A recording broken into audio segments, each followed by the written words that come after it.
Yang terhormat Bapak Pitono Alex Setiabudi selaku Kesra Kota Pasuruan. Yang kami hormati Ibu Ketua kita yaitu Ibu Salma Esa MH. Puji syukur kehadirat Allah Subhanahu wa Ta'ala, pada pagi hari ini kita bersama-sama bisa hadir dalam rangka studi tiru Pimpinan Daerah Aisyah Kota Pasuruan ke LKBH atau Majelis Hukum Hak Pimpinan Daerah Aisyah Kota Malang bertepatan di acara kita pada pagi hari ini. Mari kita bersama membuka dengan bacaan basmalah, syahadat dan ikrar. Bismillahirrahmanirrahim. Asyhadu an la ilaha illallah wa asyhadu anna Muhammadar Rasulullah. Raditu billahi rabba wa bil islami dina wa bi Muhammadin sallallahu alaihi wasallam nabiyyan wa rasulah. Selanjutnya, marilah kita bersama-sama mendengarkan lantunan ayat-ayat suci Al-Quran yang pada pagi hari ini akan dibacakan oleh Ibu Rifatul Hasanah. Kepadanya disilahkan.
Yang semuanya sepertinya telah disiapkan dengan luar biasa. Mungkin semalam enggak tidur ya ibunya. Lanjut acara kemarin. Saya juga mohon maaf yang sebesar-besarnya. Sebenarnya ini adalah kebiasaan PDA Kota Pasuruan, tapi yang repot PDA Kota Malang. Mudah-mudahan semoga jadi awal bersama kita dan ini bisa berlanjut di waktu mendatang. Dan semoga semua kebaikan yang telah diberikan hari ini oleh PDA Kota Malang menjadi amal soleh dan mendapat balasan yang baik oleh Allah SWT. Ibu dan bapak yang saya hormati, perlu diketahui kenapa PDA Kota Pasuruan mengambil tema tentang ini. Pada tahun 2020 sampai 2022 ada 1.881 korban trafficking, dan pada 2023 Mahfud MD mengatakan bahwa Indonesia ini adalah sudah darurat trafficking.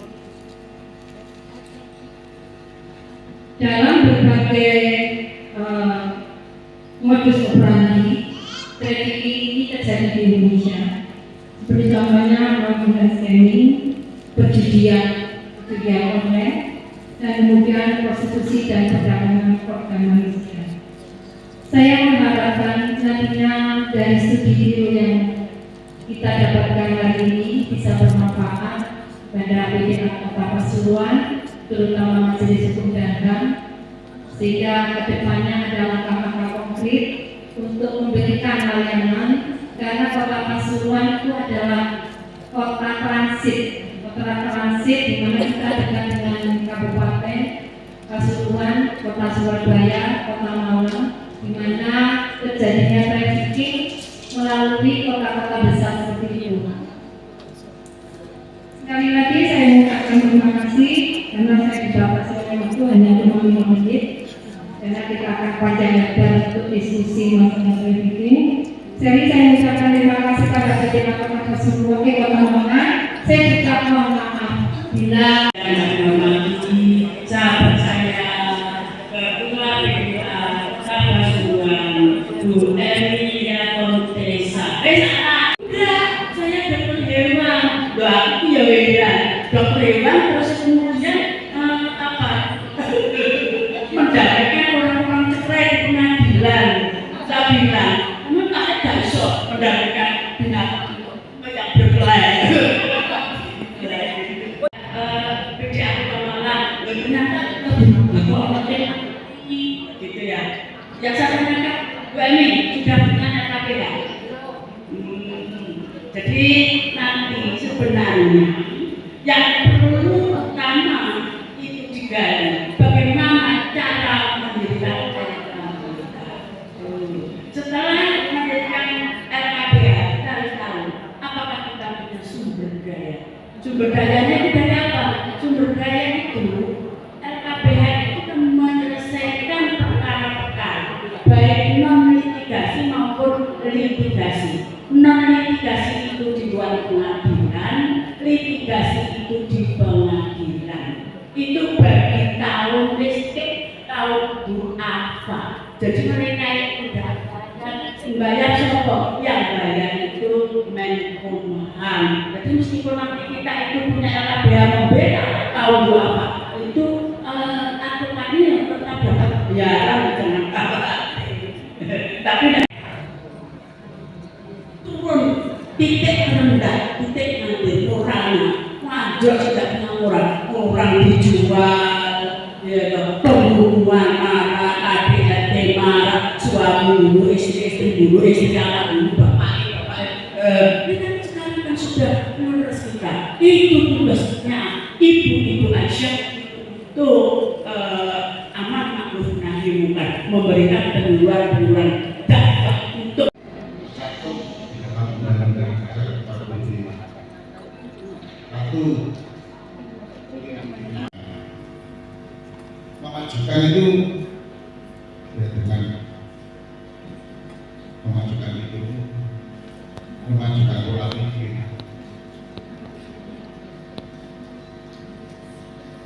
Asalnya apa?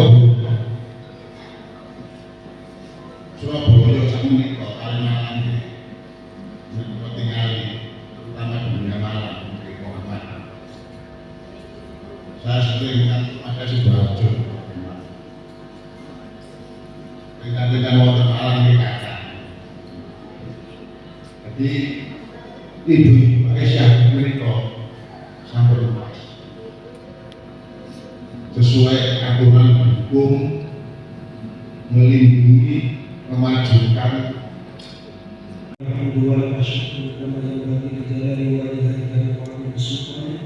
Allahumma shalli ala Muhammad wa ala ali Muhammad walhamdulillahi rabbil alamin. Rabbana zalamna anfusana wa illam taghfir lana wa tarhamna lanakunanna minal khasirin. Rabbana ighfir lana dhunubana wa liwalidayna warhamhum kama rabbayana shighara. Rabbana ighfir lana dhunubana wa liikhwanina alladhina sabaquna bil iman. ولا تجعل في قلوبنا غلا للذين امنوا ربنا انك انت الرؤوف الرحيم. اللهم حبب الينا الايمان وزينه في قلوبنا وكره الينا الكفر والفسوق واجعلنا من الراشدين. اللهم انا نسالك حبك وحب من يحبك وحب عمل يقربنا الى حبك. ربنا اتنا من لدنك رحمه وهيئ لنا من امرنا رشدا. ربنا اتنا في الدنيا حسنه وفي الآخرة حسنة وقنا عذاب النار. بفضلك سبحان ربك رب العزة عما يصفون وسلام على المرسلين والحمد لله رب العالمين. Pasuruan Bapak Pikon Alex Setiabudi, kemudian kepada yang terhormat Ketua PDA Kota Pasuruan Dr. Haji Ahmad dan Ketua PDA Kota Malang yaitu Ibu Sri Handawati. Dan yang terakhir seluruh anggota RMK dan LKBH Kota Malang. Bisa dicatat Bunda nanti kalau mau diskusi lebih lanjut atau bagaimana. Nomor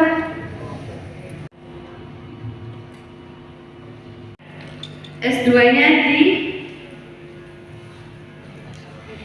UGM Universitas Kebangsaan Malaysia. Saat ini beliau adalah seorang pengacara, sudah memiliki kantor sendiri juga, namun beliau tetap berkontribusi di LKBH Kota Malang. Hukum masalah human trafficking kepada Ibu materi kami persilakan. Terima kasih Mbak Moderator. Pada yang terhormat ibu-ibu di sini, saya terima kasih sekali diberi kesempatan untuk membawakan materi ini. Tapi sebelum saya membawakan materi sesuai dengan tema, ada pesan sponsor ternyata, yaitu saya diminta untuk sedikit bercerita mengenai LKBH. Ya, Aisyah itu sudah hampir 10 tahun.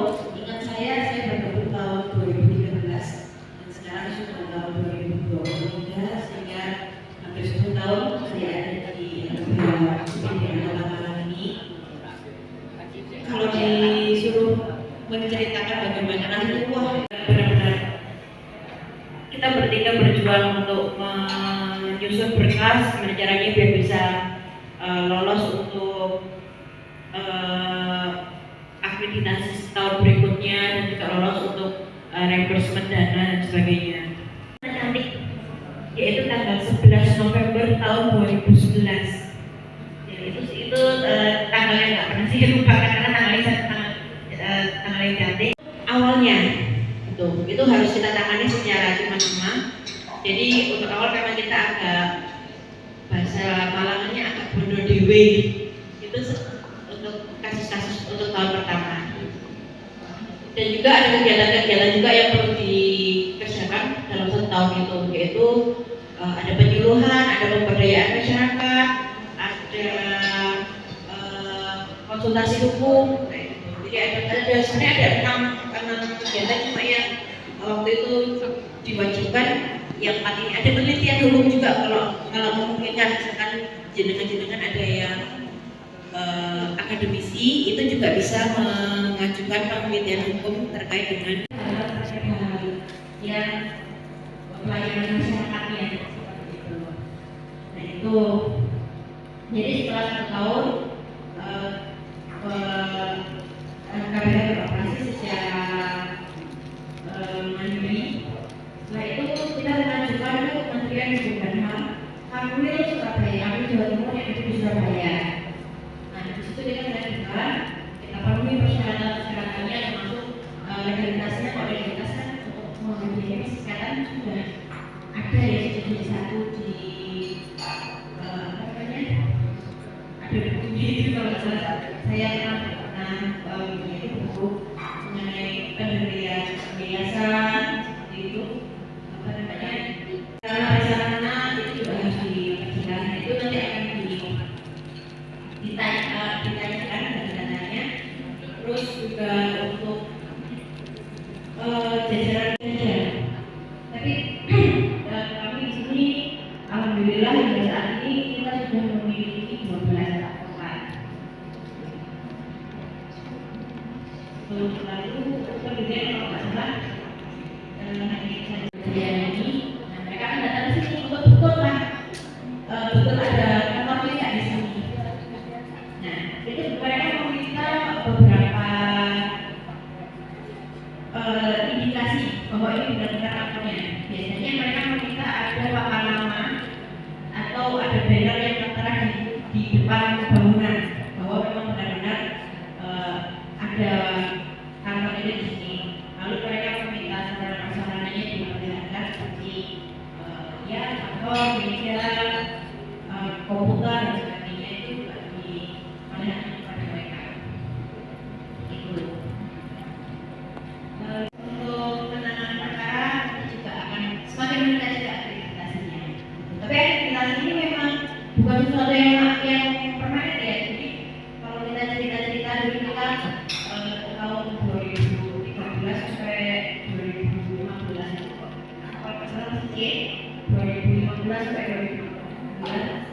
2018 itu kita sempat B.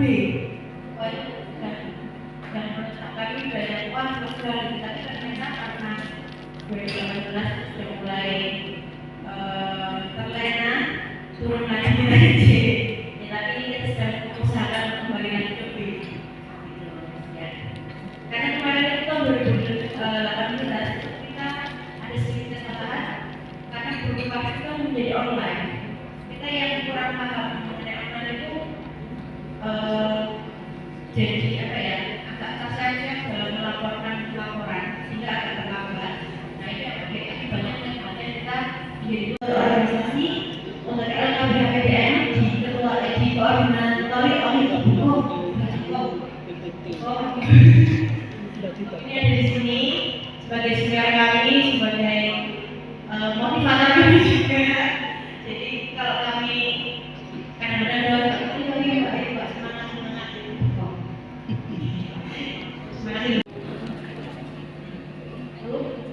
untuk organisasi terserah, karena mungkin benar-benar ada yang benar organisasi atau seperti dan sebagainya, terserah siapapun yang penting sudah tersumpah itu saja caranya. Mau KAI, mau apapun terserah. Selain itu kita juga memiliki paralegal yaitu yang membantu tugas advokat, tugas administratif untuk urusan-urusan pelaporan. Kita memiliki 3 orang paralegal. Nanti dari ada di sini. Ini ada Mbak Salma, Mbak Linda, dan Mas Sohan. Untuk mereka ini juga kami para advokat akan banyak kesusahan bisa jalan tugas dengan maksimal. Pengertian yang memiliki kedua adalah perdagangan orang adalah perekrutan pengangkutan, ada tindakan perekrutan, pengangkutan, pemindahan,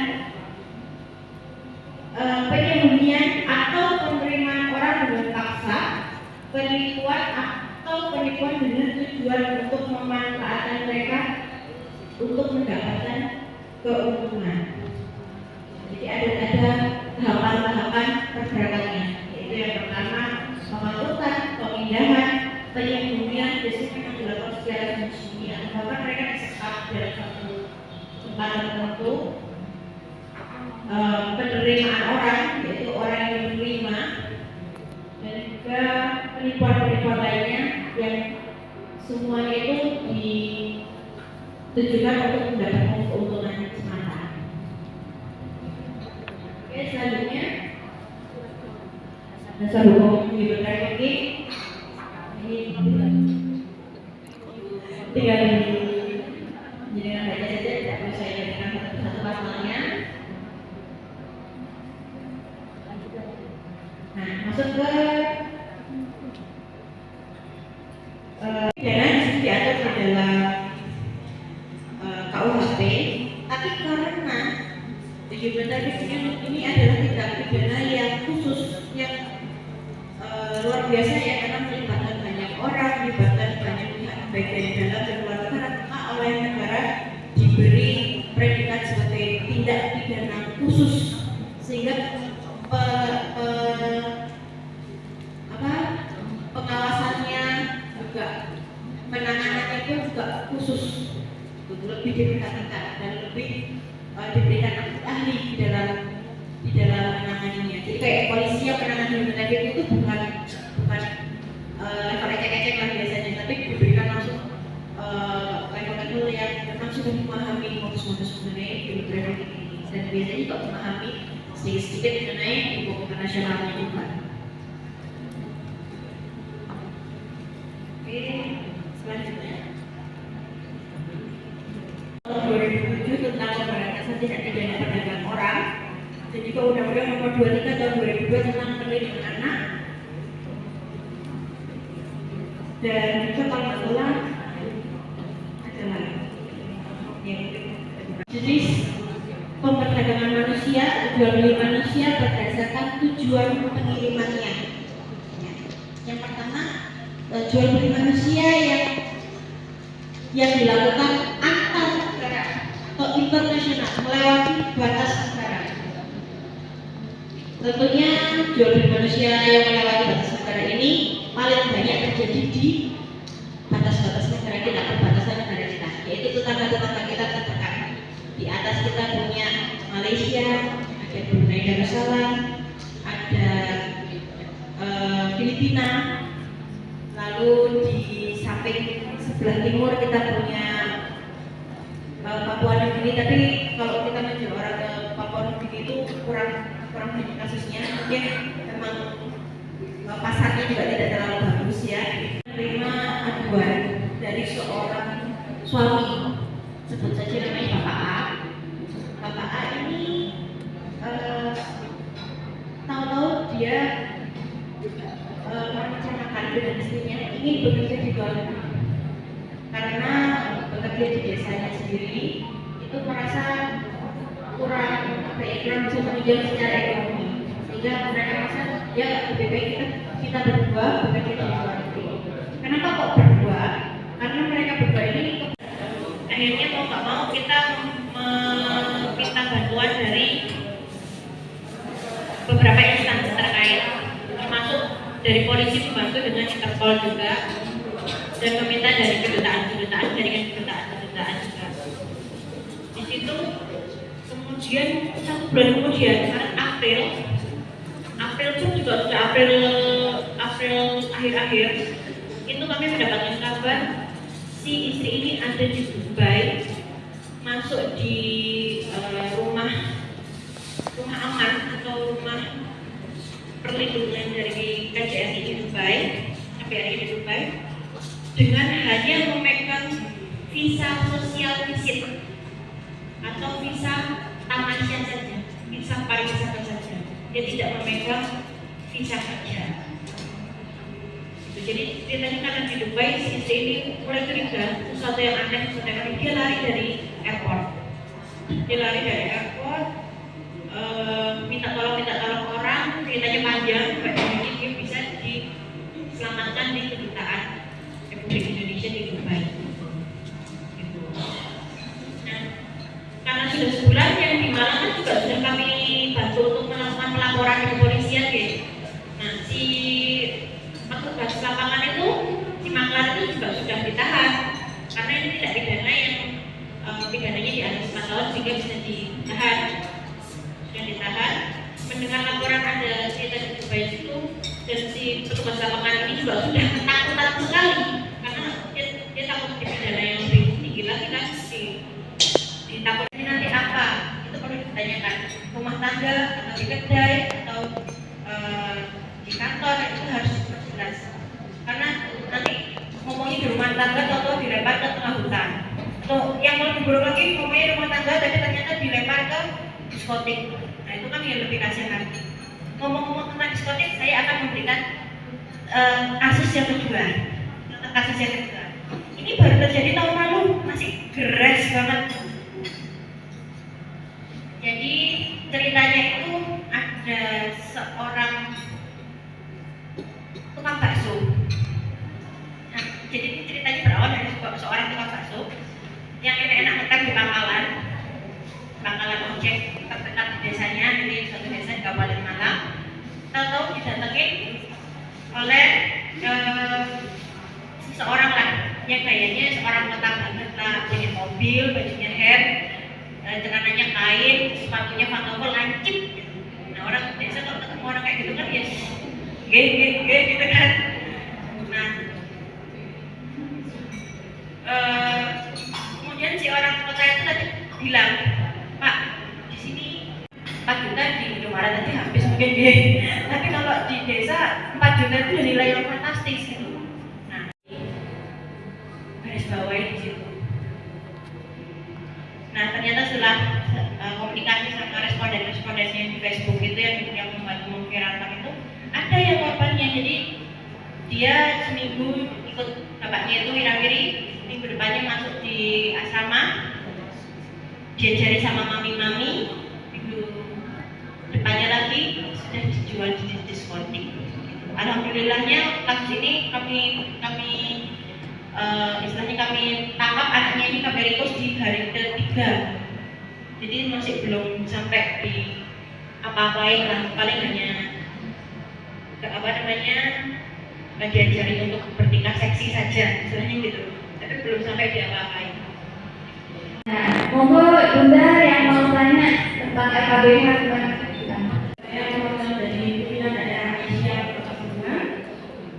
Ini sebenarnya dari awal saya sudah tertarik ya, karena yang dibahas adalah LBH ya. Karena saya memang tidak bergerak di bidang hukum, jadi sangat awal sekali. Yang saya pahami singkatnya itu adalah lembaga yang memberikan bantuan hukum secara cuma-cuma begitu. Peruntukannya siapa? Peruntukannya adalah untuk masyarakat bawah sampai miskin begitu ya, yang lemah dalam hal itu gitu. Nah, tetapi kenyataannya di beberapa kasus ya yang saya ketahui, dan termasuk tadi yang dijelaskan bahwa sebelum lanjut itu ada semacam tata penawar gitu kan ya. Jangan sampai tiba-tiba berdoli-doli 50 juta sekian juta ya. Ada tata penawar gitu. Nah, ini menarik sekali karena memang kenyataannya begitu. Padahal selama ini saya kira ini LBH itu lembaga sosial gitu ya, lembaga sosial non profit lah. Tetapi kenapa ada embel-embelnya? Bahkan ada satu kejadian ya. Ini akhirnya beliaunya secara ekonomi miskin, ya bisa dikatakan sebenarnya lebih miskin. Kemudian profilnya juga saya tahu dengan jelas, bahkan untuk hidupnya lebih misalkan kejadian dan sebagainya itu sangat terbatas gitu ya. Tapi dia mengalami masalah terkait semacam kasus perceraian, kemudian ada tentang anak-anaknya disembunyikan, anaknya dan seperti itulah. Dia sudah lakukan ke sana kemari, itu tidak ada yang memberikan solusi. Nah, akhirnya singkatnya terakhir ke LBH gitu ya. Nah, singkatnya terakhir ke LBH, kemudian dia memutuskan sudah saya stop. Ancaman yang miskin itu tidak akan dibahas. Ujung-ujungnya apa? Begitu kalimatnya. Nah, saya tidak berani mengulik-ulik lebih lanjut karena saya merasa tidak paham betul, tapi saya yang salah justru itu. Nah, itu ada beberapa demikian. Apakah benar yang saya tangkap tadi secara cuma-cuma? Apakah yang memang ada prosedur yang tawar-menawar itu tadi? Apa mohon dijelaskan lebih detail. Kemudian juga kalau saya perhatikan tadi kan Bu Hera ini mendampingi ini tentu melibatkan banyak hal ya, terutama secara finansial. Secara finansial harus ada yang harus ada support gitu ya. Nah, ini seperti apa? Baik, saya masih belum bisa membayangkan alurnya seperti apa gitu ya. Yang pertanyaan berikutnya, ini ada TKW gitu ya, TKW ya sebenarnya dia jalur legal ya, resmi, sudah dilakukan pemberian pelatihan sebelum keberangkatan dan lain sebagainya sudah jelas. Tetapi kenyataannya di luar negeri mungkin yang bisa jadi karena lemahnya pengawasan ya, pengawasan di luar, akhirnya terjadilah hal-hal yang tidak sesuai dengan perjanjian ya. Termasuk akhirnya pindah-pindah ikan seperti itu, dan juga kemudian yang pada akhirnya hilang ya, hilang. Itu akhirnya bagaimana dengan saya? Dan juga dalam Penanganan perkara secara cuma-cuma ya, untuk yang masyarakat bawah masyarakat miskin itu bagaimana, dan nanti akan tanya silakan saya jelaskan mengenai yang berbeda atau yang berbahaya biaya. Saya jelaskan yang berbeda untuk yang penanganan perkara untuk orang miskin atau orang duafa itu wajib menyertakan surat keterangan tidak mampu yang dibuat oleh desa atau kelurahan. Itu syarat pertama. Syarat kedua adalah perkara tersebut bukan termasuk perkara-perkara ekonomi, dalam arti di sini tidak ada perbuatan waris, tidak ada perbuatan harta, tidak ada hutang piutang, tidak ada uang di sini. Gitu. Karena ya orang tidak mampu ya tidak punya uang untuk perbuatan atau tidak bisa seperti itu kan. Jadi syaratnya pertama adalah SKTN, kedua perkaranya bukan perkara ekonomi. Jadi biasanya perkara cuma ya seperti itu perceraian dengan turunan-turunannya, perbuatan anak, perbuatan so ya kalau harta ekonomi itu sudah tidak masuk SKTN, tidak masuk apalagi karena harta. Lalu pidana-pidana, narkotika, pembunuhan, pencabulan, ya semacam itu masih kita terima. Tapi kalau ada ekonominya di sini itu tidak bisa kami terima. Nah, terkait tadi ceritanya tentang perbuatan asuh anak itu seharusnya itu masih dalam lingkup masuk ke dalam namanya perbio. Kasus perbio itu kasus yang bisa diberitakan tanpa biaya karena perbuatan anak ini tidak ada unsur ekonomi sehingga bisa juga bisa ATM dan bisa ditangani oleh lembaganya. Nah di sini kita perlu menitikberatkan lembaga mana yang dinilai bawah.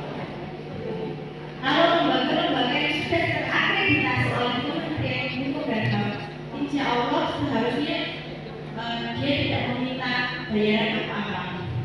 Tetapi kalau lembaganya itu adalah lembaga yang masih belum dilakukan, di sini LBH namanya BH itu ratusan kota Malang ini. Cuma yang diakreditasi itu cuma 5. Nah, bisa apa ya? Saya mau menuduh juga kan. Intinya yang dipercaya itu yang sudah akreditasi saja lah. Kalau yang belum diakreditasi, apalagi kalau akreditasi organisasinya apa, ya hati-hati. Takutnya nanti akan ada kejadian mendorong dulu itu tadi. Takutnya akan kejadian tersebut. Terus yang ditanggung oleh Kementerian Hukum dan HAM itu memang terbatas tuh. Maksudnya nominalnya itu memang sudah dibatasi. Setiap perkara itu maksimal 5 juta dipotong pajak. Gitu. Namun mungkin bisa jadi si lembaganya tersebut mungkin sudah menggunakan yang sebanyak itu, terus dia berusaha mencoba mencari alasan untuk menambah yang lain, itu bisa jadi. Tapi kok itu termasuk tindakan yang tidak profesional, sehingga ya kami sih menghindari hal-hal yang seperti itu oleh yang sesuai dengan visi-misi kami. Tapi kalau di luar yang di luar masa kami ya tuh. Lalu untuk yang berbeda apa ya? Kami tetap jaga nama baik. Jadi baik dari Kementerian Hukum dan HAM baik apa maupun dari organisasi kami dari DPH itu juga mengizinkan kita juga ya tidak jadi mungkin instansi pasti juga ya adalah seperti salah-salah teknikal gitu itu sekian atau jadi kasih makan instansi yang datang itu kita bantuan dari aparat setempat kita kasih makan kan siang apa kan adalah kita hidup juga kita akan dari awal kita tidak ini termasuk delik apa itu ada aduan atau bukan aduan? Mohon maaf Ibu. Dilakukan salah sadar dan ada apa namanya saling menerima keuntungan karena mungkin masalah ekonomi yang pertama. Yang kedua ada wanita yang punya jadi sugar. Apakah itu termasuk dalam masalah human trafficking? Mohon dijawab dulu. Iya apa enggak? Kita melihat bahwa wanita ini mempraktekkan ini sebagai keinginan dirinya, yaitu Nah, di sini ada dua juga. Ini dia dijual ke Dede Sugandi ataukah dia memang sengaja Atas kesadaran sendiri. oh, berarti bukan. Bukan. Oke, Yang ketiga, kalau kami tahu ada human trafficking, apa yang harus kami lakukan? Karena terus terang, saya terutama agak trauma berhubungan dengan aparat penegak hukum. Karena berhubungan dengan mereka, itu kalau saya boleh silakan kemudian menutupnya namanya SD menutup anak ini jadi usia kita nanti SD-nya sekian tahun 5-6 tahun sekian terus SMP-nya sekian terus perguruan tinggi nanti saya juga punya inisiatif ini ke perguruan tinggi anak saya di total sekian nah setelah itu di total baru saya belajar nah ini termasuk legislasi juga Menteri PPK atau bagaimana cara internalnya ya tapi kalau cara eksternal itu sudah baik itu mengerikan ya dua orang yang sudah berkenan menerima tapi bahwa keluarga itu seperti itu ya itu nanti kita sosialisasi ke masyarakat biar kemudian memberikan sesuatu kepada orang yang menawarkan dan Babinsa pun juga sering mensosialisasi nah bagaimana kalau kajian untuk keluarga itu Entah berapa persen ibu dan anak. Tapi kalau misalkan ibunya tidak bekerja ya memang bapaknya yang memiliki kewajiban utama untuk menafkahi anak-anaknya. Nah, terkait dengan nominal tadi mungkin yang dituntut sama ibu yang berlebih-lebihan itu tadi, itu biasanya akan dikomunikasikan pada saat persidangan. Itu kita kalau saya kasih bocoran ya, itu bisa mungkin bapaknya memberikan bukti berupa slip gaji. Jadi gaji saya lupa hakim cuma 6 juta. Kalau diminta 6 juta saya makan apa? Kan bisa bilang gitu ke Pak Hakimnya. Nanti Pak Hakimnya akan mempertimbangkan biasanya rumusnya. Kalau saya kasih bocoran sedikit, rumusnya hakim itu akan memberikan nominal nafkah itu antara 1/3 sampai 1/2 dari gaji istri suaminya. untuk acara selanjutnya mungkin saya membagikan